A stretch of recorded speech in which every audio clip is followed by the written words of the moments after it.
ನಮಸ್ಕಾರ ಸ್ನೇಹಿತರೆ, ಧ್ವನಿ ಲೋಕಕ್ಕೆ ನಿಮಗೆಲ್ಲ ಸ್ವಾಗತ. ನಾವಿವತ್ತು 9ನೇ ತರಗತಿಯ 9ನೇ ಪಾಠ ಬಲ ಮತ್ತು ಚಲನೆಯ ನಿಯಮಗಳು ಅಂತಕ್ಕಂಥ ಅಧ್ಯಾಯದ 2ನೇ ಭಾಗದ ವಿಡಿಯೋ ನೋಡ್ತಾ ಇದ್ದೀವಿ. ಈ ಭಾಗದಲ್ಲಿ ನಾವು ಸಂತುಲಿತ ಮತ್ತು ಅಸಂತುಲಿತ ಬಲಗಳು ಅಂತ ಬರ್ತದೆ. ಸಂತುಲಿತ ಅಂತಂದರೆ ಸಮತೋಲನ ಭರಿತ, ಸಮತೋಲನವಾಗಿದ್ದಕ್ಕೆ ಸಂತುಲಿತ ಅಂತ ಕರಿತೀವಿ. ಅಸಮತೋಲನವಾಗಿದ್ದಕ್ಕೆ ಅಸಂತುಲಿತ ಅಂತ ನಾವು ಕರಿತೀವಿ. ಅಂದರೆ ಯಾವುದೇ ಒಂದು ವಸ್ತು ಇದೆ, ಆ ವಸ್ತುವಿನ ಮೇಲೆ ಉಂಟಾದ ಎಲ್ಲ ಬಲಗಳ ಒಟ್ಟು ಮೊತ್ತ ಶೂನ್ಯವಾಗಿದ್ದರೆ ಅದಕ್ಕೆ ನಾವು ಸಂತುಲಿತ ಬಲಗಳು ಅಂತ ನಾವು ಕರಿತೀವಿ. ಆ ಒಂದು ವಸ್ತುವಿನ ಮೇಲೆ ಉಂಟಾಗುವಂತಹ ಬಲಕ್ಕೆ ನಾವೇಂತ ಕರಿತೀವಿ? ಸಂತುಲಿತ. ಬರಿಬೇಡ್ರಿ, ನಾನು ನಿಮ್ಗೆ ಹೇಳ್ತೀನಿ ಅಂತ. ಓಕೆ, ಸಂತುಲಿತ ಬಲಗಳು. ಉದಾಹರಣೆ ಹೇಳ್ತಾ ಇದ್ದೀನಿ. ಇಲ್ಲಿ ಯಾವುದೇ ಒಂದು ವಸ್ತು ಇದೆ. ವಸ್ತು ಅಂತಂದರೆ ಇದು ಒಂದು ಬಾಕ್ಸ್ ಇದೆ. ಈ ಬಾಕ್ಸ್ನ ಮೇಲೆ 4 ಜನ ತಳ್ತಾ ಇದ್ದಾರೆ ಈ ಬಾಕ್ಸನ್ನು. 4 ಜನರು 10 ನ್ಯೂಟನ್ 10 ನ್ಯೂಟನ್ 10 ನ್ಯೂಟನ್ 10 ನ್ಯೂಟನ್. ಇಲ್ಲ ಅಂತಂದರೆ ಇದನ್ನು 20 ನ್ಯೂಟನ್ ಅಂತ ತಗೋತೀನಿ. 20 ನ್ಯೂಟನ್. ಸರ್, ನ್ಯೂಟನ್ ಅಂತಂದ್ರೇನು? ನ್ಯೂಟನ್ ಬಲದ ಅಂತಾರಾಷ್ಟ್ರೀಯ ಏಕಮಾನ. ಜವದ ಅಂತಾರಾಷ್ಟ್ರೀಯ ಏಕಮಾನ ಮೀಟರ್ ಪರ್ ಸೆಕೆಂಡ್, ದೂರದ ಅಂತಾರಾಷ್ಟ್ರೀಯ ಏಕಮಾನ ಮೀಟರ್, ಸ್ಥಾನಪಲ್ಲಟ ಮೀಟರ್, ವೇಗ ಮೀಟರ್ ಪರ್ ಸೆಕೆಂಡ್, ವೇಗೋತ್ಕರ್ಷ ಮೀಟರ್ ಪರ್ ಸೆಕೆಂಡ್ ಸ್ಕ್ವೇರ್. ಇವನ್ನೆಲ್ಲ ನಾವು ಕಲ್ತಿದ್ದೀವಿ. ಅರ್ಥ ಆಗ್ತದ? ಅದೇ ರೀತಿಗೆ ಬಲದ ಅಂತಾರಾಷ್ಟ್ರೀಯ ಏಕಮಾನ ಏನಪ್ಪ? ನ್ಯೂಟನ್. ಬಲದ ಅಂತಾರಾಷ್ಟ್ರೀಯ ಏಕಮಾನ ನ್ಯೂಟನ್. ಮುಂದೆ ಬರ್ತದೆ ಪಾಠದಲ್ಲಿ, ಅಡ್ವಾನ್ಸಾಗಿ ಹೇಳ್ತಾ ಇದ್ದೀನಿ ನಿಮ್ಗೆ. ನೋಡ್ರಿ, ಇಲ್ಲಿ ಸಂತುಲಿತ ಬಲ ಅಂತ ಬರ್ತದೆ. ಸಂತುಲಿತ ಈ ಬಲ ಅಂತಂದರೆ ಯಾವುದೇ ಒಂದು ವಸ್ತುವಿನ ಮೇಲೆ ಉಂಟಾದಂತಹ ಬಲಗಳ ಒಟ್ಟು ಮೊತ್ತ ಶೂನ್ಯವಾಗಿದ್ದರೆ, ಎಫೆಕ್ಟ್, ಒಟ್ಟು ಪರಿಣಾಮ ಒಟ್ಟು ಪರಿಣಾಮ ಶೂನ್ಯವಾಗಿದ್ದರೆ ಅದಕ್ಕೆ ನಾವೆಂತ ಕರಿತೀವಿ? ಸಂತುಲಿತ ಬಲಗಳು ಅಂತ ನಾವು ಕರಿತೀವಿ. ಇಲ್ಲಿ ಒಂದು ಬಲ ಪೂರ್ವದಿಂದ ಪಶ್ಚಿಮಕ್ಕೆ ಹೊಂಟೈತೆ. ಇದು ಪೂರ್ವದಿಂದ ಪಶ್ಚಿಮ. ಅದ್ರ ವಿರುದ್ಧ ಬಲ ಅದು ಗೊತ್ತಾ? ಈ ಬಲ ಪಾಸಿಟಿವ್ ತಗೋಬೇಕು, ಅದ್ರ ವಿರುದ್ಧ ಏನು ತಗೋಬೇಕು? ನೆಗೆಟಿವ್ ತಗೋಬೇಕು. ಅರ್ಥ ಆಗ್ತದ? ಡೌನ್ ಅದ ಅಂತಂದ್ರೆ ಏನು ತಗೋಬೇಕು ನಾನು? ಪಾಸಿಟಿವ್. ಅಪ್ ಇದ್ರೆ ನೆಗೆಟಿವ್ ತಗೋಬೇಕು. ಅರ್ಥ ಆಗ್ತದ? ಯಾವುದೇ ಒಂದು ಬಲ ಅದ್ರ ಮೇಲ್ಗಡೆಯಿಂದ ಬರ್ತಾ ಇದ್ರೆ ಅದಕ್ಕೆ ಧನಾತ್ಮಕ, ಕೆಳಗಡೆಯಿಂದ ಹೋದರೆ ಅದಕ್ಕೆ ಋಣಾತ್ಮಕ. ಎಡದಿಂದ ಬಲಕ್ಕೆ ಹೋದ್ರೆ ಧನಾತ್ಮಕ, ಬಲದಿಂದ ಎಡಕ್ಕೆ ಬಂದ್ರೆ ಋಣಾತ್ಮಕ ನಾವು ತಗೋಬೇಕು. ಅರ್ಥ ಆಗ್ತದೆ ನಿಮಗೆ? ಓಕೆ, ಧನಾತ್ಮಕಗಳನ್ನ ಸಪ್ರೇಟಾಗಿ ಮಾಡೋಣ. ಧನಾತ್ಮಕ ಸಪ್ರೇಟ್ ಮಾಡೋಣ. ಯಾವ ಧನಾತ್ಮಕ ಸಪ್ರೇಟ್? 20 ನ್ಯೂಟನ್ ಪ್ಲಸ್ 10 ನ್ಯೂಟನ್ ಮತ್ತು ಈ ಕಡೆ -20 Newton -10 Newton. Okay, 20 plus 10 30 Newton ಮತ್ತು -30 ನ್ಯೂಟನ್. ಅರ್ಥ ಆಗ್ತದ? -20 -10 ಎಷ್ಟಾಗ್ತದ? -30 ಆಗ್ತದೆ. 2 ಮೈನಸ್ ಇದ್ರೆ ಕೂಡಿಸಿ ದೊಡ್ಡಂಕಿ ಚಿಹ್ನೆ, 2 ಪ್ಲಸ್ ಇದ್ರೆ ಕೂಡಿಸ್ಬಿಡು. ಈ ಒಂದು ಪ್ಲಸ್ ಒಂದು ಮೈನಸ್ ಇದ್ರೆ ಕಳೆದು ದೊಡ್ಡಂಕಿ ಚಿಹ್ನೆ. ದೊಡ್ಡಂಕಿ ಚಿಹ್ನೆ ತಲೆಯಾಗಿಟ್ಕೊಳ್ರಿ. 2 ಮೈನಸ್ ಇದ್ರೆ ಕೂಡಿಸಿ ದೊಡ್ಡಂಕಿ ಚಿಹ್ನೆ, 2 ಪ್ಲಸ್ ಇದ್ರೆ ಕೂಡಿಸಿ ದೊಡ್ಡಂಕಿ ಚಿಹ್ನೆ, ಒಂದು ಪ್ಲಸ್ ಒಂದು ಮೈನಸ್ ಇದ್ರೆ ಕಳೆದು ದೊಡ್ಡಂಕಿ ಚಿಹ್ನೆ. ಅರ್ಥ ಆಗ್ತದೆ? ಓಕೆ, 2 ಮೈನಸ್ ಇದ್ರೆ ಕೂಡಿಸಿ ದೊಡ್ಡಂಕಿ ಚಿಹ್ನೆ. ಕೂಡಿಸೋಣ. 20 ಪ್ಲಸ್ 10 30, ದೊಡ್ಡಂಕಿ ಚಿಹ್ನೆ ಮೈನಸ್. ಇವೆರಡನ್ನ ಕೂಡಿಸೋಣಂತ. ಅವಾಗೇನಾಗ್ತದೆ? 30 Newton -30 Newton. ಮೈನಸ್ ಏನಾಗ್ತದೆ ಅವಾಗ? ಶೂನ್ಯ ಅಂತ ಬರ್ತದ. ಅಂದರೆ ಈ ವಸ್ತುವಿನ ಮೇಲೆ 2 ಅಥವಾ 2ಕ್ಕಿಂತ ಹೆಚ್ಚು ಬಲಗಳು ವರ್ತಿಸಿದಾಗ ಉಂಟಾದ ಪರಿಣಾಮವು ಶೂನ್ಯ. ಹಾಗಾಗಿ ಈ ಬಲಗಳನ್ನು ನಾವೇನಂತ ಕರಿತೀವಿ? ಸಂತುಲಿತ ಬಲಗಳು ಅಂತ ನಾವು ಕರಿತೀವಿ. ಒಂದು ವೇಳೆ ಒಂದು ವಸ್ತು ಇದೆ, ಅದೇ ಬಾಕ್ಸನ್ನು ತಗೊತೀನಿ ನಾನು. ಈ ಬಾಕ್ಸ್ ತಗೊಂಡಾಗ ಎಡಭಾಗದಿಂದ ಬಲಭಾಗ 100 ನ್ಯೂಟನ್ ತಗೋತೀನಿ, ಈ ಕಡೆಗೆ 90 ನ್ಯೂಟನ್ ತಗೋತೀನಿ, ಈ ಕಡೆಗೆ 80 ನ್ಯೂಟನ್ ತಗೋತೀನಿ, ಈ ಕಡೆಗೆ ಕೂಡ 80 ನ್ಯೂಟನ್ ಅಂತ ನಾನು ತಗೊತೀನಿ. ಅವಾಗೇನಾಗ್ತದೆ ರೀ? +100 ಪ್ಲಸ್ 80 -90 -80 +80 -80 ಕ್ಯಾನ್ಸಲ್. ಆಮೇಲೆ 100ರಲ್ಲಿ 90 ಹೋದರೆ 10 ನ್ಯೂಟನ್. ಅಂದರೆ ಒಟ್ಟು ಪರಿಣಾಮ ಶೂನ್ಯ ಅದನು ಇಲ್ಲ, 10 ನ್ಯೂಟನ್ ಇದೆ ಅಂತಂದರೆ ಒಂದು ವಸ್ತುವಿನ ಮೇಲೆ 2 ಅಥವಾ 2ಕ್ಕಿಂತ ಹೆಚ್ಚು ಬಲಗಳು ವರ್ತಿಸಿದಾಗ ಆ ವಸ್ತುವಿನ ಮೇಲೆ ಉಂಟಾದ ಪರಿಣಾಮವು ಶೂನ್ಯವಾಗದಿದ್ದರೆ ಅದಕ್ಕೆ ನಾವೆಂತ ಕರಿತೀವಿ? ಅಸಂತುಲಿತ ಬಲಗಳು ಅಂತ ನಾವು ಕರಿತೀವಿ. ಅರ್ಥ ಆಗ್ತದೆಯಾ? ಓಕೆ, ಓದ್ತೀನಿ ನೋಡ್ರಿ. ಈಗ ಚಿತ್ರ 9.3ರಲ್ಲಿರುವಂತೆ ಒಂದು ಮರದ ಪಟ್ಟಿಯನ್ನು ಮೇಜಿನ ಮೇಲೆ ಇಡಲಾಗಿದೆ. ಪಟ್ಟಿಯ 2 ಅಭಿಮುಖಗಳಿಗೆ ಎಕ್ಸ್ ಮತ್ತು ವಾಯ್ ಎಂಬ 2 ದಾರಗಳನ್ನು ಕಟ್ಟಲಾಗಿದೆ. ದಾರ ಎಕ್ಸ್ ಇಂದ ಬಲವನ್ನು ಪ್ರಯೋಗಿಸಿ ಪಟ್ಟಿಯನ್ನು ಎಳೆದಾಗ ಅದು ಬಲಗಡೆಗೆ ಚಲಿಸುತ್ತದೆ. ಅಂತೆಯೇ ದಾರ ವಾಯ್ ಕಡೆಯಿಂದ ಬಲವನ್ನು ಪ್ರಯೋಗಿಸಿ ಪಟ್ಟಿಯನ್ನು ಎಳೆದಾಗ ಏನಾಗ್ತದೆ ರೀ? ಎಡಗಡೆಗೆ ಚಲಿಸುತ್ತದೆ. ಹೌದಾ? ಒಂದು ಕಡೆ ಎಡಕ್ಕೆ ಎಳೆದ್ರೆ ಎಡಕ್ಕೆ ಹೋಗ್ತದೆ, ಬಲಕ್ಕೆ ಎಳೆದ್ರೆ ಬಲಕ್ಕೆ ಹೋಗ್ತದೆ ಮುಂದೆ. ಆದರೆ ಎರಡೂ ಬದಿಯಿಂದ ಸಮಬಲ ಬಳಸಿದಾಗ ಏನಾಗ್ತದೆ? ಎರಡೂ ಬದಿಯಿಂದ ಸಮಬಲವಾಗಿ ಬಳಸಿದ್ರೆ ಆ ಪಟ್ಟಿ ಕಡೆ ಹೋಗ್ತದೆ. ಎಡಕ್ಕೆ ಹೋಗ್ತದ, ಬಲಕ್ಕೆ ಹೋಗ್ತದ? ಎಡಕ್ಕೂ ಹೋಗಲ್ಲ, ಬಲಕ್ಕೂ ಹೋಗಲ್ಲ. ಅರ್ಥ ಆಗ್ತದ? ನಾನು 2 ಕೈಗಳನ್ನ ಹಿಂಗೆ ಮಾಡ್ತೀನಿ.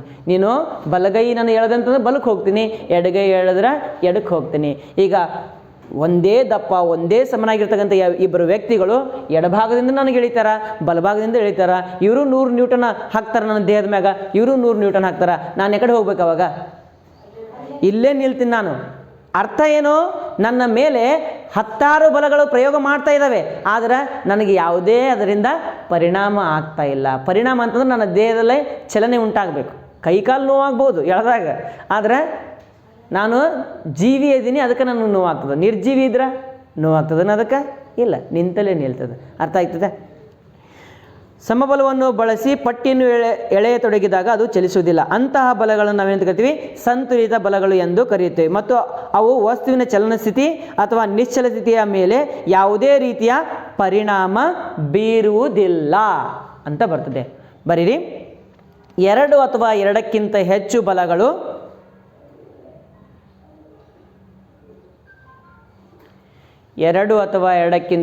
ಬಲಗಳು ಒಂದು ವಸ್ತುವಿನ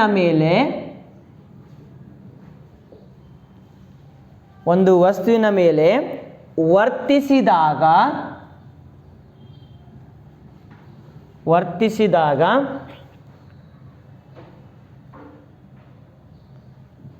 ವಸ್ತುವಿನ ಚಲನೆಯ ಅಥವಾ ನಿಶ್ಚಲ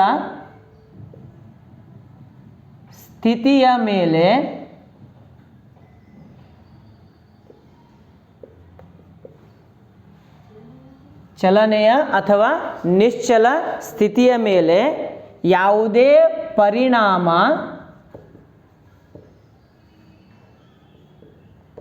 ಬೀರದಿದ್ದರೆ ಅಂತಹ ಬಲಗಳನ್ನು ಏನಂತೀವ್ರಿ? ಸಂತುಲಿತ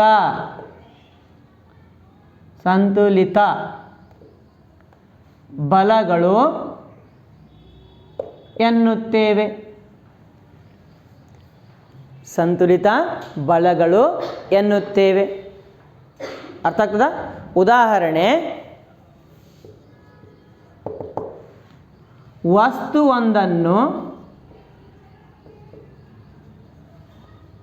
2 ಸಮ ಮತ್ತು ವಿರುದ್ಧ ಬಲಗಳು ವರ್ತಿಸಿದಾಗ ಆ ಬಸ್ಸು ಅಮೇರಿಕಾ ಮಾರ್ಗವಾಗಿ ಇಂಗ್ಲೆಂಡ್ ತಲುಪಲಿದೆ. ಆ ವಸ್ತು ನಿಶ್ಚಲ ಅಥವಾ ಚಲನೆಯಲ್ಲಿಯೇ ಇರುವುದು. ನಿಶ್ಚಲ ಅಥವಾ ಚಲನೆಯಲ್ಲಿಯೇ ಇರುವುದು ಅಂತ ನಾವು ಹೇಳ್ತೀವಿ. ಇದೇನಪ್ಪ? ಸಂತುಲಿತ ಬಲಗಳಿಗೆ ಒಂದು ಉದಾಹರಣೆ. ವ್ಯಾಖ್ಯೆ ಹೇಳಿದೆ, ಉದಾಹರಣೆ ಹೇಳಿದೆ. ಅದೇ ರೀತಿಯಾಗಿ ಅಸಂತುಲಿತ ಬಲಗಳಂತ ಬರ್ತದಲ್ಲ, ಇದೇ ಉತ್ತರದಲ್ಲಿ ಸ್ವಲ್ಪ ನಾನೇನು ಮಾಡ್ತೀನಿ ಅಂತಂದ್ರೆ ಬದಲಾವಣೆ ಮಾಡ್ತೀನಿ. ನೋಡ್ರಿ, ಏನದಪ್ಪ? ಫಸ್ಟಿಗೆ ಏನು ಬರೆಸಿದ್ದೆ? 1, 2 ಅಥವಾ 2ಕ್ಕಿಂತ 2 ಅಥವಾ ಎರಡಕ್ಕಿಂತ ಹೆಚ್ಚು ಬಲಗಳು ಒಂದು ವಸ್ತುವಿನ ಮೇಲೆ ವರ್ತಿಸಿದಾಗ ವಸ್ತುವಿನ ಚಲನೆಯ ಅಥವಾ ನಿಶ್ಚಲ ಸ್ಥಿತಿಯ ಮೇಲೆ ಪರಿಣಾಮ ಬೀರಿದರೆ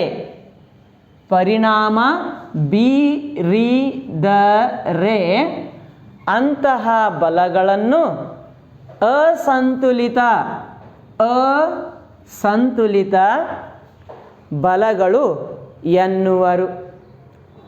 ಅರ್ಥ ಆಗ್ತದೆ ಚಿನ್ನು? ಉದಾಹರಣೆ, ವಸ್ತುವೊಂದನ್ನು ಎರಡು ಅಸಮ ಮತ್ತು ವಿರುದ್ಧ ಬಲಗಳು ವರ್ತಿಸಿದಾಗ ಆ ವಸ್ತು ನಿಶ್ಚಲ ಅಥವಾ ಚಲನೆಯ ಸ್ಥಿತಿಯಲ್ಲಿ ಇರುವುದಿಲ್ಲ ಅಥವಾ ವೇಗವನ್ನು ಪಡೆಯುವುದು.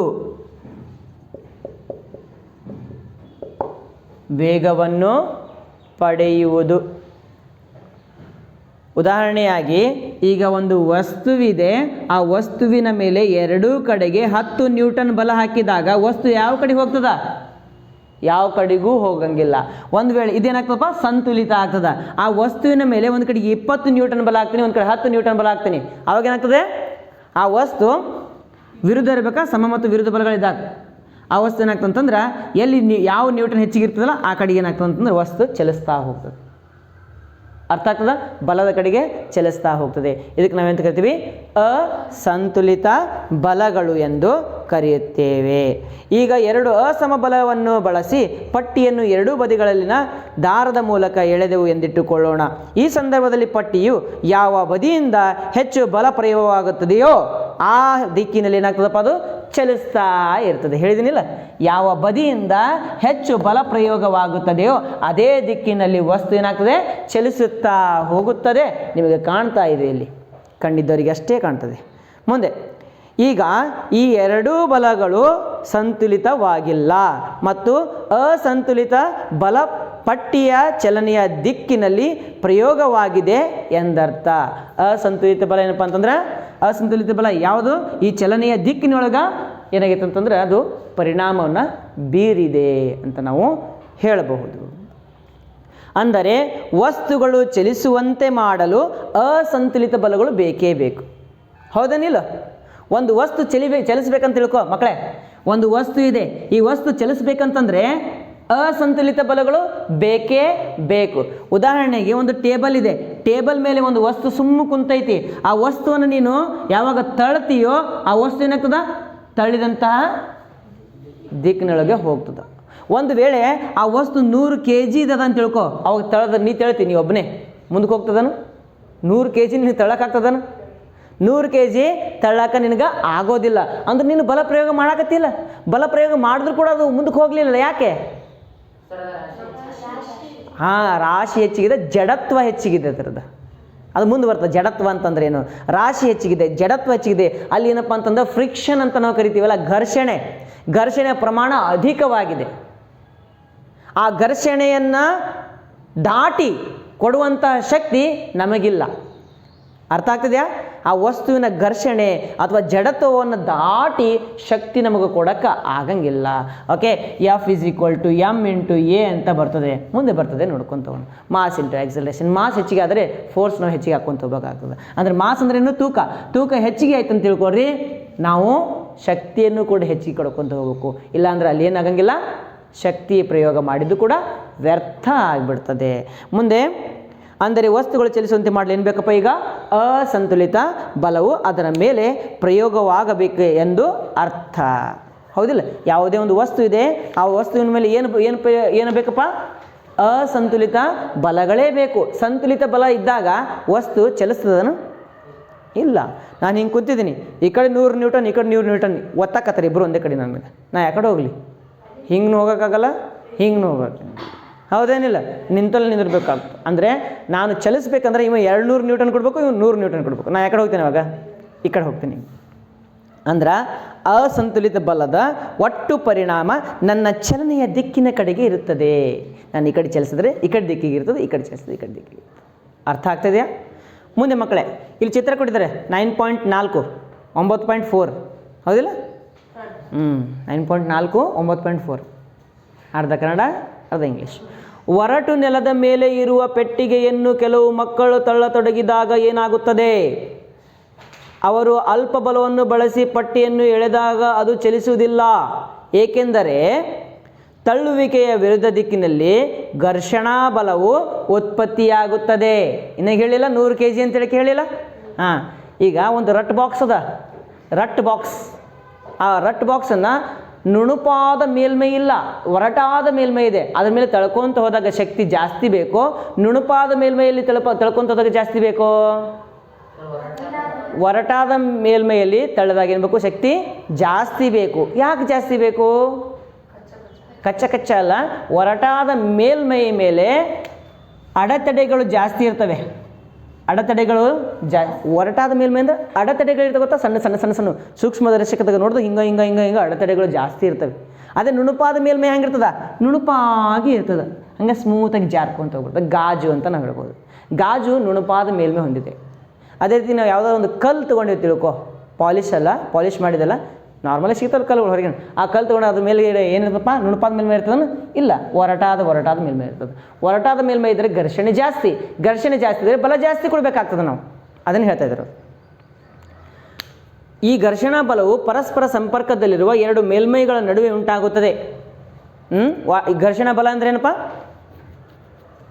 ಪರಸ್ಪರ ಸಂಪರ್ಕದಲ್ಲಿರುವ ಎರಡು ಮೇಲ್ಮೈಗಳ ಮಧ್ಯೆ ಉಂಟಾಗುವಂತಹ ಬಲವನ್ನು ಘರ್ಷಣಾ ಬಲ ಎನ್ನುತ್ತೇವೆ. ಅರ್ಥ ಆಗ್ತದ? ಪರಸ್ಪರ ಎರಡು ಮೇಲ್ಮೈಗಳ ಮಧ್ಯೆ ಉಂಟಾಗುವಂತಹ ಏನು ಕೊಟ್ಟಿದ್ದಾರೆ ಅವರು? ಪರಸ್ಪರ ಸಂಪರ್ಕದಲ್ಲಿರೋದಲ್ಲ, ಪರಸ್ಪರ ಸಂಪರ್ಕದಲ್ಲಿರುವ ಎರಡು ಮೇಲ್ಮೈಗಳ ನಡುವೆ ಉಂಟಾಗುವ ಬಲವನ್ನು ನಾವೆಂತ ಕರಿತೀವಿ? ಘರ್ಷಣಾ ಬಲ ಎಂದು ಕರೆಯುತ್ತೇವೆ.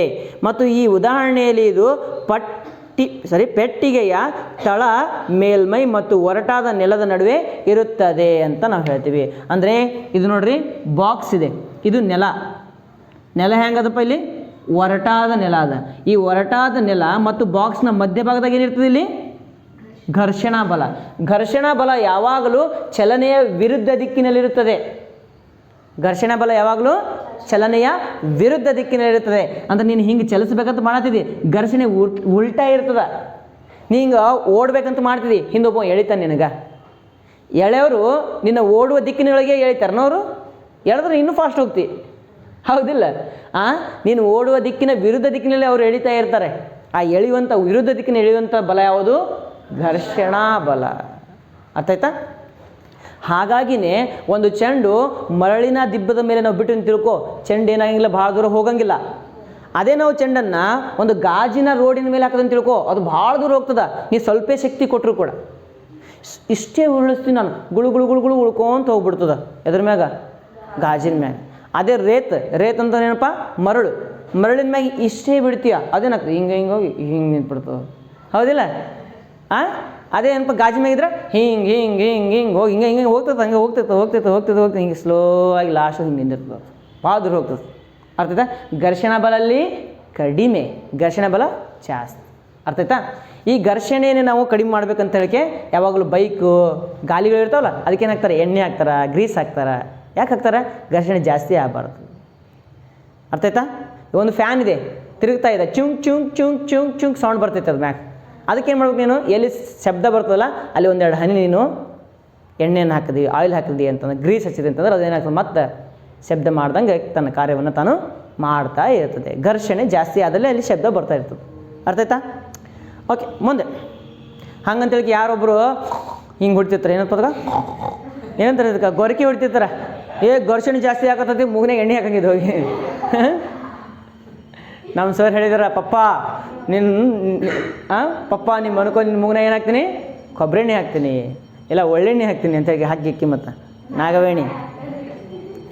ಮುಂದೆ ಇನ್ನೂ ಸ್ವಲ್ಪ ಹೆಚ್ಚಿನ ಬಲ ಬಳಸಿ ನೋಡಿರಿ ಮಕ್ಕಳೇ, ಈ ಉದಾಹರಣೆಯಲ್ಲಿ ಇದು ಪೆಟ್ಟಿಗೆ ಮಧ್ಯೆ ಆಯಿತಾ, ಇದು ಪ್ರಯೋಗಿಸಲ್ಪಡುತ್ತಿರುವ ಬಲವನ್ನು ಸರಿದೂಗಿಸುತ್ತದೆ ಮತ್ತು ಪೆಟ್ಟಿಗೆ ಚಲಿಸುವುದಿಲ್ಲ. ಒಂದನೇದಾಗಿ ಏನಾಗ್ತಾಯಿದೆ ಅಂತಂದರೆ, ಒಂದು ಪೆಟ್ಟಿಗೆ ಇದೆ, ಯಾವಾಗ ನೀನು 100 ನ್ಯೂಟನ್ ಹಾಕ್ತಾ ಇದೆಯೋ 100 ನ್ಯೂಟನ್ ಬಲ ಹಾಕಿದ್ರೂ ಕೂಡ ಇದು ಚಲಿಸಾಕತ್ತಿಲ್ಲ ಅಂತಂದ್ರೆ 100 ನ್ಯೂಟನ್ ವಿರುದ್ಧವಾಗಿ ಏನಿರ್ತದೆ ಅಲ್ಲಿ ಘರ್ಷಣೆ ಇರ್ತದ. 100 ನ್ಯೂಟನ್ ಘರ್ಷಣೆ ಇದ್ದಿದ್ದಕ್ಕೆ ಈಗ ಅದೇ 101 ನ್ಯೂಟನ್ ಹಾಕು, ಇದೇನಾಗ್ತದೆ ಅವಾಗ ಚಲಿಸ್ತಾ ಹೋಗ್ತದೆ. 101 ನ್ಯೂಟನ್, ಒಂದೇ ನ್ಯೂಟನ್ ಜಾಸ್ತಿ ಆಗಿದೆ. ಅರ್ಥ ಆಗ್ತದೆ ನಿಮ್ಗೆ? ಓಕೆ, ಇನ್ನೂ ಸ್ವಲ್ಪ ಹೆಚ್ಚಿನ ಬಲ ಬಳಸಿ ಮಕ್ಕಳು ಈಗ ಪೆಟ್ಟಿಗೆಯನ್ನು ತಳ್ಳಿದರೂ ಅದು ಚಲಿಸುವುದಿಲ್ಲ, ಏಕೆಂದರೆ ಘರ್ಷಣಾ ಬಲವು ತಳ್ಳುವಿಕೆಯ ಬಲವನ್ನು ಸರಿದೂಗಿಸುತ್ತಿದೆ. ಈಗ ಮಕ್ಕಳು ಇನ್ನೂ ಹೆಚ್ಚಿನ ಬಲದಿಂದ ತಳ್ಳಿದಾಗ ಈ ತಳ್ಳುವಿಕೆಯ ಬಲವು ಘರ್ಷಣಾ ಬಲಕ್ಕಿಂತ ಏನಾಗ್ತದ ಹೆಚ್ಚಿಗೆ ಹೆಚ್ಚಾಗಿ ಈ ಮೂಲಕ ಅಸಂತುಲಿತ ಬಲವನ್ನು ಉಂಟು ಮಾಡುತ್ತದೆ. ಅವಾಗ ಏನಾಗ್ತದೆ ರೀ? ಅಸಂತುಲಿತ ಬಲ ಆಗ್ತದೆ. ಯಾಕೆ? ಜಾಸ್ತಿ ಶಕ್ತಿ ನಾನು ಕೊಡತ್ತೀನಿ, ಅಲ್ಲಿ ಕಡಿಮೆ ಫ್ರಿಕ್ಷನ್ ಐತಿ, ಕಡಿಮೆ ಏನಪ್ಪ ಅಂದ್ರೆ ಘರ್ಷಣೆ ಅದ. 100 ಆ ಕಡೆ ಅದ, ನಾವು 101 ಕೊಡತ್ತೀವಿ. 101 100 ಮೈನಸ್ ಮಾಡಿದ್ರೆ 1 ನ್ಯೂಟನ್. 1 ನ್ಯೂಟನ್ ಶೂನ್ಯಗಿಂತ ಜಾಸ್ತಿ ಇಲ್ಲ, ಶೂನ್ಯಗಿಂತ ಜಾಸ್ತಿ ಇದ್ದರೆ ಅದೇನು ಅಸಂತುಲಿತ. ನಾವು ಬೈಸಿಕಲ್ ತುಳಿಯುವಾಗ ಏನಾಗುತ್ತದೆ? ನಾವು ಪೆಡಲ್ ತುಳಿಯುವುದನ್ನು ನಿಲ್ಲಿಸಿದಾಗ ಬೈಸಿಕಲ್ ನಿಧಾನವಾಗಿ ಚಲಿಸಲು ಆರಂಭಿಸುತ್ತದೆ. ಘರ್ಷಣಾ ಬಲವು ಚಲನೆಯ ವಿರುದ್ಧ ದಿಕ್ಕಿನಲ್ಲಿ ಇರ್ತದಂತ ನಾವು ಆಗಲೇ ಹೇಳಿದೀವಿ ನಿಮ್ಗಾಗಲೇ, ಹೌದಿಲ್ಲ? ಬೈಸಿಕಲನ್ನು ಚಲನೆಯಲ್ಲಿ ಮುಂದುವರಿಸಲು ನಾವು ಮತ್ತೆ ಪೆಡಲ್ ಏನು ಮಾಡಬೇಕು? ತುಳಿಯಬೇಕಾಗುತ್ತದೆ. ಇದರಿಂದ ವಸ್ತುವು ಚಲನೆಯಲ್ಲಿ ಮುಂದುವರಿಯಲು ಅಸಂತುಲಿತ ಬಲವು ಸತತವಾಗಿ ಪ್ರಯೋಗವಾಗಬೇಕು ಎಂದೆನಿಸುತ್ತದೆ. ಆದರೆ ಇದು ತಪ್ಪು. ಯಾವಾಗ ವಸ್ತುವಿನ ಮೇಲೆ ಬಲ ಪ್ರಯೋಗಿಸಲ್ಪಡುತ್ತಿರುವ ಬಲಗಳು ಸರಿದೂಗಿಸಲ್ಪಡುತ್ತದೆಯೋ ಆಗ ಯಾವುದೇ ಬಾಹ್ಯ ಬಲದ ಪ್ರಯೋಗವಿಲ್ಲದೆ ಒಂದು ವಸ್ತುವು ಏಕರೂಪ ವೇಗದಲ್ಲಿ ಚಲಿಸಬಲ್ಲದು. ನೋಡ್ರಿ, ಯಾವಾಗ ವಸ್ತುವಿನ ಮೇಲೆ ಪ್ರಯೋಗಿಸಲ್ಪಡುತ್ತಿರುವ ಬಲಗಳು ತಳ್ಳುವಿಕೆ ಮತ್ತು ಘರ್ಷಣಾ ಬಲ ಸರಿದೂಗಿಸಲ್ಪಡುತ್ತವೆಯೋ ಅಥವಾ ಸಂತುಲಿತವಾಗಿರುತ್ತದೆಯೋ ಆಗ ಯಾವುದೇ ಬಾಹ್ಯ ಬಲದ ಪ್ರಯೋಗವಿಲ್ಲದೆಯೇ ಒಂದು ವಸ್ತು ಏನಪ್ಪ ಏಕರೂಪ ವೇಗದಲ್ಲಿ ಚಲಿಸಬಲ್ಲದು. ಅಂತಂದರೆ ಈಗ 100 ನ್ಯೂಟನ್ ಏನದಪ್ಪ? ಫ್ರಿಕ್ಷನ್ ಅದ, ಘರ್ಷಣೆ ಅದ. ನಾನೆಷ್ಟು ಕೊಡತ್ತೀನಿ? 101 ನ್ಯೂಟನ್ ಕೊಡ್ತಾ ಇದ್ದೀನಿ. ಅವಾಗೇನಾಗ್ತದೆ? ಇದು ವಸ್ತು ಈ ದಿಕ್ಕಿನೊಳಗೆ ಹೋಗ್ತು, ಗೊತ್ತಾ? 100 ನ್ಯೂಟನ್ 101 ನ್ಯೂಟನ್ ಅಥವಾ 100.1 ನ್ಯೂಟನ್ ಕೊಟ್ಟರು ಕೂಡ ಇದೇನಾಗ್ತದೆ? ಚಲಿಸ್ತದಿಲ್ಲ. ಇಷ್ಟೇ ನಾನು ಮೇಂಟೈನ್ ಮಾಡ್ಕೊತದಂತಿಕೋ, ಇಷ್ಟೇ ಏನಾಗ್ತದೆ? ಅದು ಚಲಿಸ್ತಾ ಇರ್ತದೆ. ಎಲ್ಲಿವರೆಗೂ ಬಾಹ್ಯ ಬಲದ ಪ್ರಯೋಗ ಆಗುವುದಿಲ್ಲವೋ, ಎಲ್ಲಿವರೆಗೂ ನೀನು ಸೈಕಲ್ಗೆ ಬ್ರೇಕ್ ಹಚ್ಚಂಗಿಲ್ಲೋ ಅದು ಏನಾಗ್ತದೆ? ಹಂಗೆ ಉರುಳ್ಕೊಂತ ಹೋಗ್ತದೆ. ಅರ್ಥ ಆಯ್ತಾ? ಬ್ರೇಕ್ ಹಚ್ಚದಂತಿಕೋ ಏನಾಗ್ತದೆ? ಅವಾಗ ನಾನು ಬಾಹ್ಯ ಬಲದ ಪ್ರಯೋಗ ಮಾಡಿದೆ. ಅರ್ಥ ಆಯ್ತಾ? ಒಂದು ವೇಳೆ ಅಲ್ಲಿ ಮುಂದಕ್ಕೆ ಹೋದಂಗೆ ರೋಡು ನುಣುಪಾಗಿಲ್ಲ, ಒರಟಾಗೈತಿ, ಏನಾಗ್ತದೆ? ಅವಾಗ ಸೈಕಲ್ ತಾನೇ ನಿಲ್ಕೊಂತ ಹೋಗ್ತದ. ಯಾಕ? ವಿರುದ್ಧ ಬಲ ಹೆಚ್ಚಾಕೊಂತ ಹೋಯ್ತು, ಕೊಟ್ಟಂಥ ಬಲ ಕಡಿಮೆ ಹಾಕ್ಕೊಂತ ಹೋಯ್ತು. ನೀನು ಪೆಡಲ್ ತುಳಿದಿಲ್ಲ, ಅದು ಕಡಿಮೆ ಹಾಕ್ಕೊಂತ ಹೋಯ್ತು. ಅದ್ರ ಬಲ ಯಾವ್ದು ಬಲ ಜಾಸ್ತಿ ಹಾಕ್ಕೊಂತ ಹೋಯ್ತು? ಘರ್ಷಣೆ ಬಲ ಜಾಸ್ತಿ ಹಾಕ್ಕೊಂತ ಹೋಯ್ತು ಅಂತ ನಾವು ಹೇಳ್ಬೋದು. ಮುಂದೆ ವಿರುದ್ಧ ದಿಕ್ಕಿನಲ್ಲಿ ಎಲ್ಲಿ ಬಂತು? ಆಗ ಯಾವುದೇ ಬಾಹ್ಯ ಬಲದ ಪ್ರಯೋಗವಿಲ್ಲದೆಯೇ ಒಂದು ವಸ್ತುವು ಏಕರೂಪ ವೇಗದಲ್ಲಿ ಚಲಿಸಬಲ್ಲದು. ಯಾವಾಗ ವಸ್ತುವಿನ ಮೇಲೆ ಅಸಂತುಲಿತ ಬಲವು ಪ್ರಯೋಗಿಸಲ್ಪಡುತ್ತದೆಯೋ ಆಗ ಅದು ಜವ ಅಥವಾ ಚಲನೆಯ ದಿಕ್ಕಿನಲ್ಲಿ ಬದಲಾವಣೆ ಆಗುತ್ತದೆ. ಹಾಗಾದರೆ ವಸ್ತುವು ವೇಗೋತ್ಕರ್ಷದೊಂದಿಗೆ ಚಲಿಸುವಂತೆ ಮಾಡಲು ಅಸಂತುಲಿತ ಬಲದ ಅಗತ್ಯತೆ ಇದೆ. ಎಲ್ಲಿಯವರೆಗೆ ಅಸಂತುಲಿತ ಬಲಗಳು ಪ್ರಯೋಗಿಸಲ್ಪಡುತ್ತಿರುತ್ತವೆಯೋ ಅಲ್ಲಿಯವರೆಗೆ ಜವದಲ್ಲಿ ಏನಾಗ್ತದಪ್ಪ? ಬದಲಾವಣೆಯು ಮುಂದುವರಿಯುತ್ತಿರುತ್ತದೆ. ಈ ಅಸಂತುಲಿತ ಬಲವನ್ನು ಪೂರ್ಣವಾಗಿ ಹಿಂತೆಗೆದಾಗಲೂ ಕೂಡ ಆ ವಸ್ತುವು ತಾನಾಗಿಯೇ ಗಳಿಸಿದ ವೇಗದಲ್ಲಿಯೇ ಮುಂದುವರಿಯುತ್ತದೆ. ಈಗ ಜೋರಾಗಿ ಪೆಡಲ್ ತುಳ್ಕೊಂತ ಹೋಗ್ತೀಯ, ಇಳಿಜಾರು ಬರ್ತದ, ಅವು ಪೆಡಲ್ ತುಳಂಗಿಲ್ಲ, ಸುಮ್ಮನೆ ನಿಂತು ಬಿಡ್ತೀಯ. ಅವಾಗೇನಾಗ್ತಪ್ಪ? ಅದು ತಾನು ಗಳಿಸಿದ ವೇಗದಲ್ಲಿಯೇ ಮುಂದೆ ಹೋಗ್ತದ. ಎಲ್ಲಿವರೆಗೂ ನೀನು ಕೊಟ್ಟಂತಹ ವೇಗ ಘರ್ಷಣೆ ವೇಗಕ್ಕಿಂತ ಹೆಚ್ಚಿಗೆ ಇರ್ತದೆ.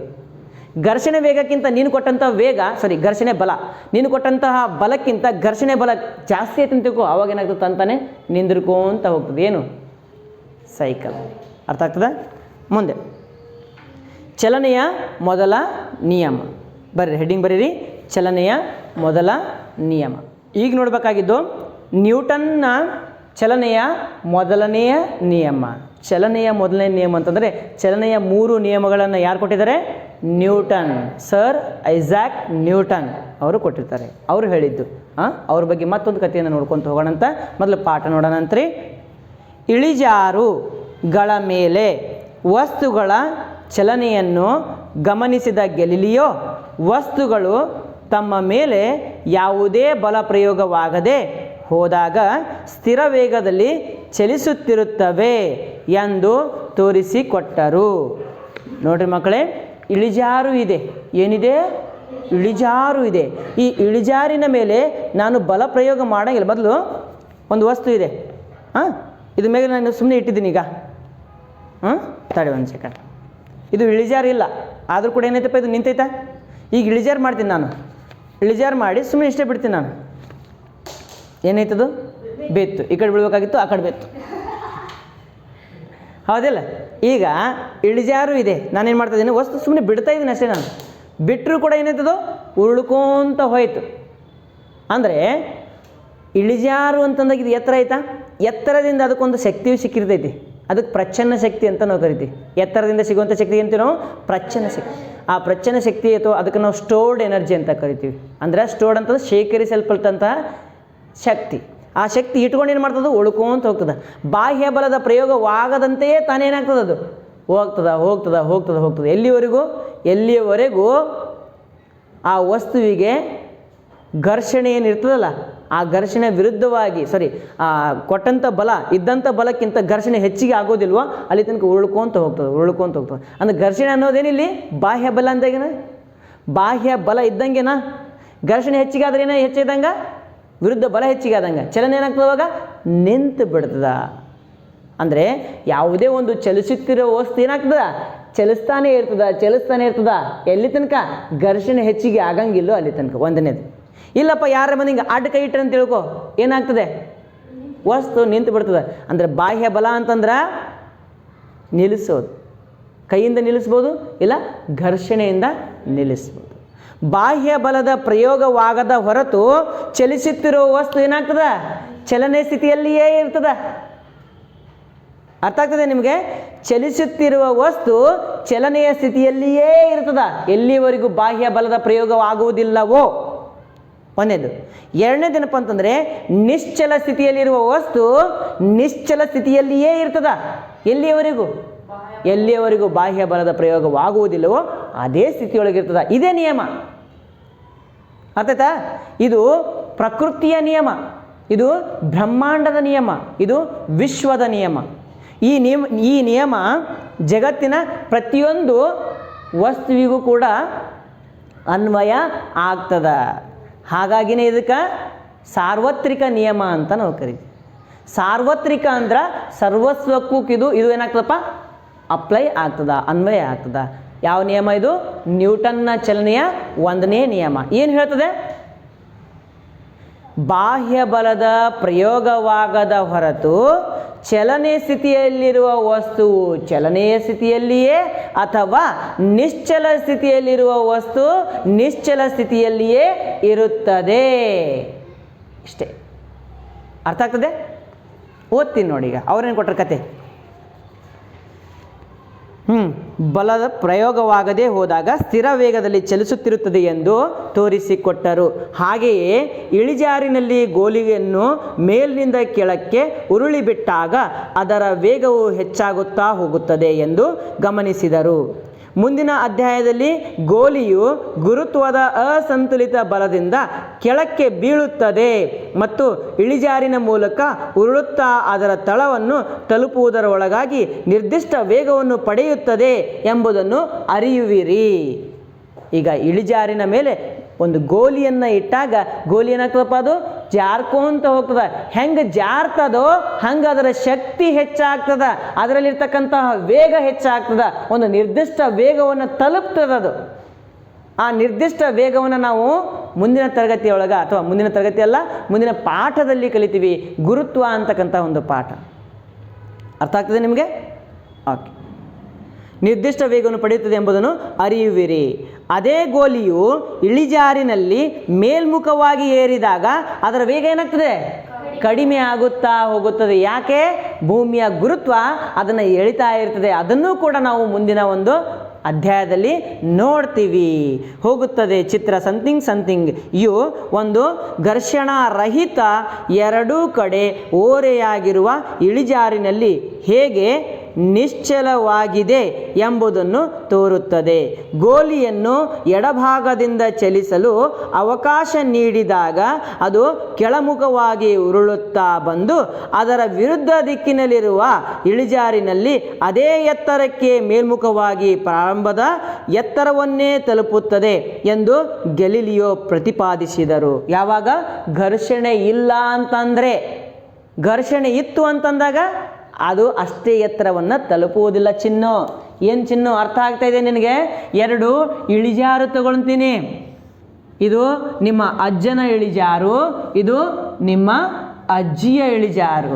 ಈ ಎರಡು ಇಳಿಜಾರುಗಳ ಎತ್ತರ ಸಮಾದ ಚಿತ್ರದಲ್ಲಿ ಕಾಣ್ತಾ ಇಲ್ಲ ಅನ್ಸುತ್ತಂಗ ತಗೋ.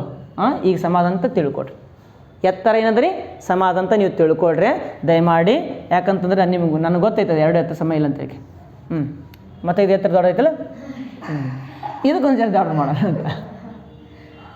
ಓಕೆ, ಎರಡು ಎತ್ತರಗಳು ಸಮನಾಗಿರ್ತಕ್ಕಂತಹ ಎರಡು ಇಳಿಜಾರುಗಳನ್ನ ತಗೊಂಡಿದ್ದೀವಿ. ಆ ಇಳಿಜಾರುಗಳ ಘರ್ಷಣೆ ಶೂನ್ಯ. ಏನು ಶೂನ್ಯ? ಘರ್ಷಣೆ ಏನು ಇಲ್ಲೇ ಇಲ್ಲ ಅಂತ, ಒಟ್ಟೆ ಘರ್ಷಣೆ ಇಲ್ಲ ಅಂತ. ಒಟ್ಟೆ ಘರ್ಷಣೆ ಇಲ್ಲ ಅಂತಂದರೆ ಇಲ್ಲಿಂದ ಒಂದು ಗೋಲಿಯನ್ನು ಬಿಡ್ತೀನಿ ನಾನು. ಆ ಗೋಲಿ ಏನಾಗ್ತದ?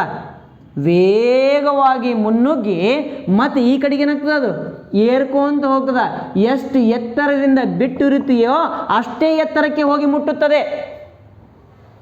ಯಾವಾಗ? ಘರ್ಷಣೆ ಇಲ್ಲದಾಗ. ಘರ್ಷಣೆ ಇತ್ತು ಅಂತಂದರೆ ಅಷ್ಟು ಬೇಗ ಹೋಗಂಗೆ ಇಲ್ಲ. ಇಷ್ಟು ಎತ್ತರಕ್ಕೆ ಬಿಟ್ಟಿದೆ ಅಂದರೆ ಕಿಲ್ಲಿ ಬಂದು ನಿಂದಿರ್ತದೆ ಅದು. ಮತ್ತು ವಾಪಸ್ ಹಿಂಗೆ ಹೋದಾಗ ಕಿಲ್ಲೇ ನಿಂದಿರ್ತದೆ. ಮತ್ತು ಹಿಂಗೆ ವಾಪಸ್ ಬಂದಾಗ ಕಿಲ್ಲಿ ನಿಂದಿರ್ತದೆ. ಈ ಕಡೆ ಬಂದಾಗ ಕಿಲ್ಲಿ ಬಂದು ಕುಂತು ಬಿಡ್ತದೆ. ಅರ್ಥ ಆಗ್ತದೆ ನಿಮಗೆ? ಲೋಲಕ ಅಂತ ಬರ್ತದೆ ಗೊತ್ತಾ? ಲೋಲಕ.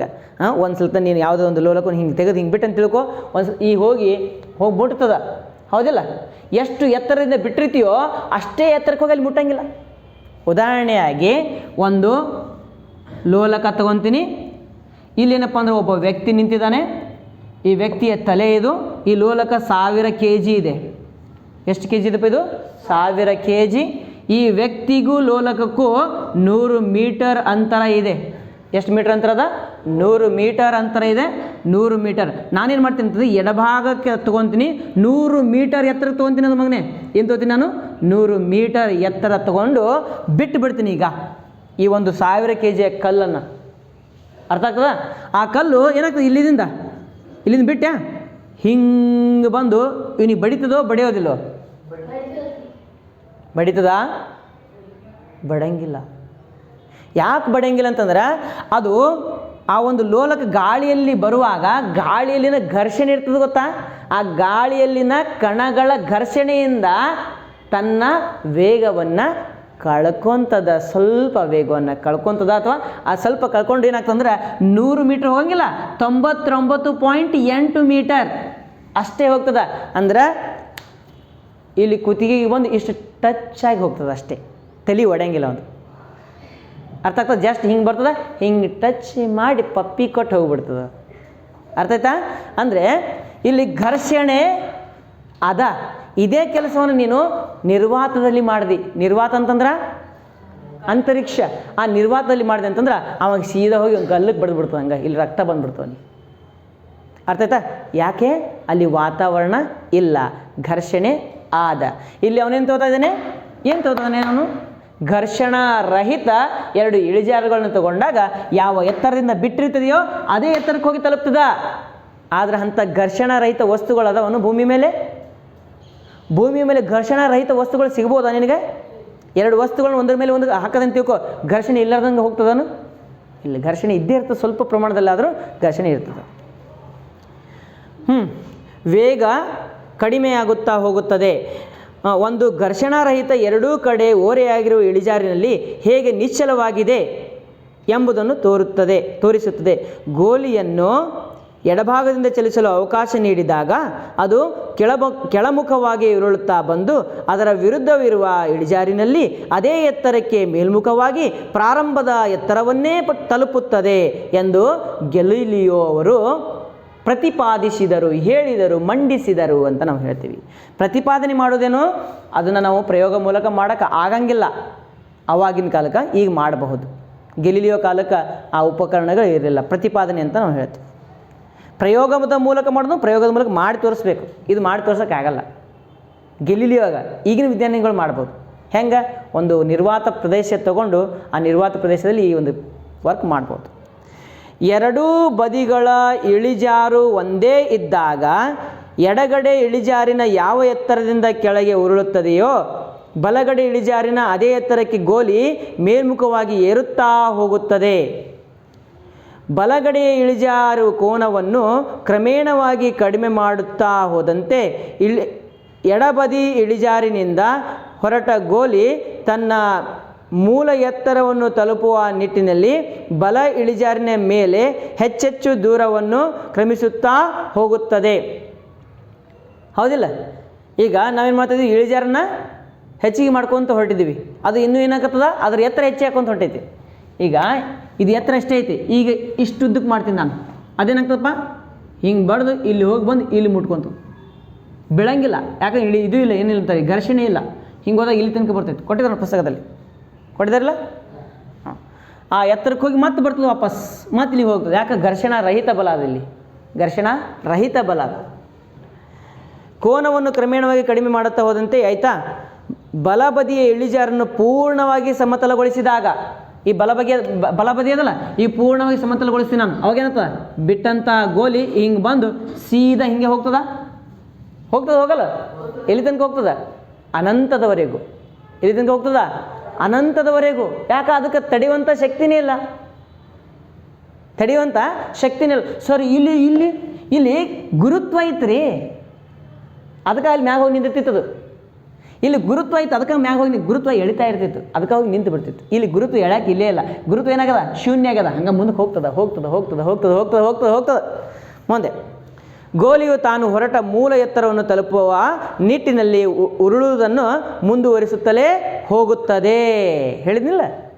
ಈ ಸಂದರ್ಭದಲ್ಲಿ ಗೋಲಿಯ ಮೇಲೆ ಬೇರಲ್ಪಟ್ಟ ಅಸಂತುಲಿತ ಬಲ 0 ಆಗಿರುತ್ತದೆ. ಸಂತುಲಿತ ಬಲ ಇಲ್ಲೇ ಇಲ್ಲ ಈಗ. ಅಸಂತುಲಿತ ಬಲ ಇಲ್ಲೇ ಈಗ. ಏನದ, ಈಗ ಶೂನ್ಯ ಬಲ ಅದ. ಹಂಗೆ ಹೋಗ್ತದ.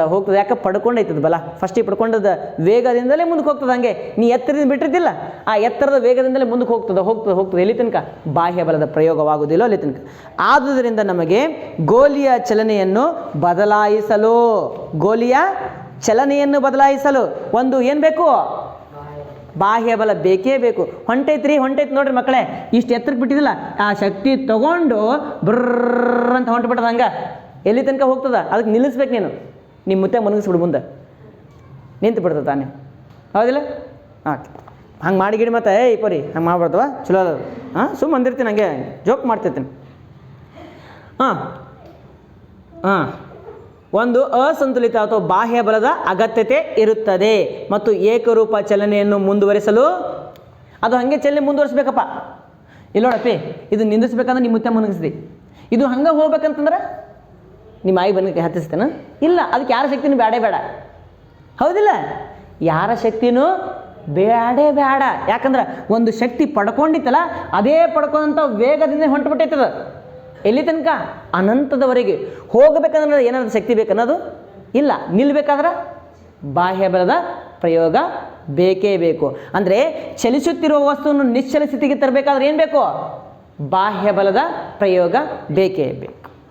ಓಕೆ, ಯಾವುದೇ ಬಲದ ಅಗತ್ಯವಿಲ್ಲ ಎಂದು ತಿಳಿದು ಬರುತ್ತದೆ. ಪ್ರಾಯೋಗಿಕವಾಗಿ ಶೂನ್ಯ ಅಸಂತುಲಿತ ಬಲವನ್ನು ಗಳಿಸುವುದು ಬಹಳ ಕಷ್ಟಕರ. ಪ್ರಾಯೋಗಿಕವಾಗಿ ಪ್ರಯೋಗನ ಹೇಳಿದ್ನಲ್ಲ, ಪ್ರಯೋಗ ಮಾಡೋಕ್ಕೆ ಇದು ಆಗಲ್ಲ. ಯಾಕಂತಂದರೆ ಭೂಮಿಯ ಮೇಲೆ ಅಂಥ ವಸ್ತುಗಳು ಇಲ್ಲೇ ಇಲ್ಲ. ಘರ್ಷಣೆ ಇಲ್ಲದೇ ಇರತಕ್ಕಂಥ ವಸ್ತುಗಳು ಅದವನು ಇಲ್ಲ. ಯಾವುದೇ ಎರಡು ವಸ್ತುಗಳ ಮಧ್ಯೆ ಏನಪ್ಪ ಅಂದ್ರೆ ಚಲಿಸ್ತಾ ಇದೆ ಅಂತಂದರೆ ಯಾವುದಾದ್ರು ಒಂದು ವಸ್ತು ಘರ್ಷಣೆ ಇರಲೇಬೇಕು. ಚಲನೆಯ ದಿಕ್ಕಿನಲ್ಲಿ ಬಹಳ ಕಷ್ಟವಾಗುತ್ತದೆ. ಚಲನೆಯ ದಿಕ್ಕಿನ ವಿರುದ್ಧವಾಗಿ ಘರ್ಷಣಾ ಬಲ ಇರುವುದೇ ಇದಕ್ಕೆ ಕಾರಣ. ಯಾಕೆ? ಇಲ್ಲಿ ಘರ್ಷಣೆ ಇದ್ದೇ ಇರ್ತದಲ್ಲಪ್ಪ, ಹಾಗಾಗಿ ಆ ವಸ್ತು ನಿಂತೇ ನಿಲ್ತದ. ಇಂತಹ ಪರಿಸ್ಥಿತಿ ಭೂಮಿಯ ಮೇಲೆ ನಿರ್ಮಾಣ ಆಗುವುದಿಲ್ಲ. ಅರ್ಥ ಆಗ್ತದೆ? ಮುಂದೆ ಬರುತ್ತದೆ. ನುಣುಪಾದ ಮೇಲ್ಮೈ ಇರುವ ಗೋಲಿ ನುಣುಪಾದ ಸಮತಲ ಮತ್ತು ಕೀಲೆಣ್ಣೆ ಸವರಿದ ಸಮತಲಗಳಿಂದ ಘರ್ಷಣಾ ಬಲದ ಪರಿಣಾಮವನ್ನು ಏನು ಮಾಡ್ಬೋದು? ಕಡಿಮೆ ಮಾಡ್ಬೋದು. ಈ ಗೋಲಿ ಎಷ್ಟು ಗುಂಡಕ್ಕಿರ್ತದೋ ಅಷ್ಟು ದೂರ ಹೋಗ್ತದ. ನೆಲ ಎಷ್ಟು ನುಣುಪಾಗಿರ್ತದೋ ಮತ್ತು ನೆಲದ ಮೇಲೆ ಏನು ಸವರ್ಬೇಕಂತ? ಎಣ್ಣೆ ಸವರ್ಬೇಕಂತ. ಆದಾಗ ಏನಾಗ್ತದಪ್ಪ? ಅದು ಇನ್ನೂ ನುಣುಪಾಗ್ತದ. ಅವಾಗ ಗೋಲಿ ಹೋಗ್ತದ. ಆದರೂ ಕೂಡ ಒಂದು ಸಂದರ್ಭದಲ್ಲಿ ಏನಾಗ್ತದೆ? ಅದು ನಿಲ್ತದ. ಯಾಕಂದ್ರೆ ಘರ್ಷಣೆ ಸ್ವಲ್ಪ ಇದ್ದೇ ಇರ್ತದೆ. ನ್ಯೂಟನ್ ರವರು ಬಲ ಮತ್ತು ಚಲನೆ ಕುರಿತಾಗಿ ಗೆಲಿಲಿಯೋರ ಅಭಿಪ್ರಾಯಗಳನ್ನು ಅಭ್ಯಾಸ ಮಾಡಿ ವಸ್ತುವಿನ ಚಲನೆಯನ್ನು ನಿಯಂತ್ರಿಸುವ 3 ಮೂಲಭೂತ ನಿಯಮಗಳನ್ನು ನೀಡಿದ್ದಾರೆ. ಈ 3 ನಿಯಮಗಳನ್ನು ನ್ಯೂಟನ್ರ ಚಲನೆಯ ನಿಯಮಗಳು ಎಂದು ಕರೆಯುತ್ತೇವೆ. ಅರ್ಥ ಆಗ್ತದೆ? ಚಲನೆಯ ಮೇಲೆ ನ್ಯೂಟನ್ರವರು ನೀಡಿದ 3 ಮೂಲಭೂತ ನಿಯಮಗಳನ್ನು ನಾವೇನಂತ ಕರಿತೀವಿ? ನ್ಯೂಟನ್ರ ಚಲನೆಯ ನಿಯಮಗಳು ಎಂದು ಕರೆಯುತ್ತೇವೆ. ಚಲನೆಯ ಮೊದಲ ನಿಯಮವನ್ನು ನಾವು ಹೀಗೆ ವ್ಯಾಖ್ಯಾನಿಸಬಹುದು. ಸ್ಥಿತಿ ಬದಲಾವಣೆಗಾಗಿ ಯಾವುದೇ ಬಾಹ್ಯ ಬಲ ಪ್ರಯೋಗವಾಗದ ಹೊರತು ಕಾಯವು ನಿಶ್ಚಲ ಸ್ಥಿತಿಯಲ್ಲಿಯೇ ಅಥವಾ ಸರಳ ರೇಖೆಯಲ್ಲಿಯೇ ಏಕರೂಪ ವೇಗದ ಚಲನೆಯಲ್ಲಿಯೇ ಮುಂದುವರಿಯುತ್ತದೆ. ಇದು ಹೆಂಗದ ಹಂಗೆ ಬರೆದ್ರೂ ನಡೀತದ. ಇಲ್ಲ ಅಂತಂದ್ರೆ ನಾನೇನು ಹೇಳ್ತೀನಿ ನೋಡು, ನಾನು ಹೇಳೋದು ಭಾರಿ ಚಂದ ಹೇಳ್ತೀನಿ ನೋಡ. ಬಾಹ್ಯ ಬಲದ ಪ್ರಯೋಗವಾಗದ ಹೊರತು, ಮಜಾ ಅದಿಲ್ಲ? ಬಾಹ್ಯ ಬಲದ ಪ್ರಯೋಗವಾಗದ ಹೊರತು ನಿಶ್ಚಲ ಸ್ಥಿತಿಯಲ್ಲಿರುವ ವಸ್ತುವು ನಿಶ್ಚಲ ಸ್ಥಿತಿಯಲ್ಲಿಯೇ ಅಥವಾ ಏಕರೂಪ ಚಲನೆಯಲ್ಲಿರುವ ವಸ್ತುವು ಏಕರೂಪ ಚಲನೆಯಲ್ಲಿಯೇ ಇರುತ್ತದೆ ಬಾಡ ಮಾತ ಮುಂದುವರಿಯುತ್ತದೆ. ಇದು ನ್ಯೂಟನ್ರವರ ಚಲನೆಯ ಮೊದಲ ನಿಯಮ ಅಂತ ನಾವು ಹೇಳ್ತೀವಿ.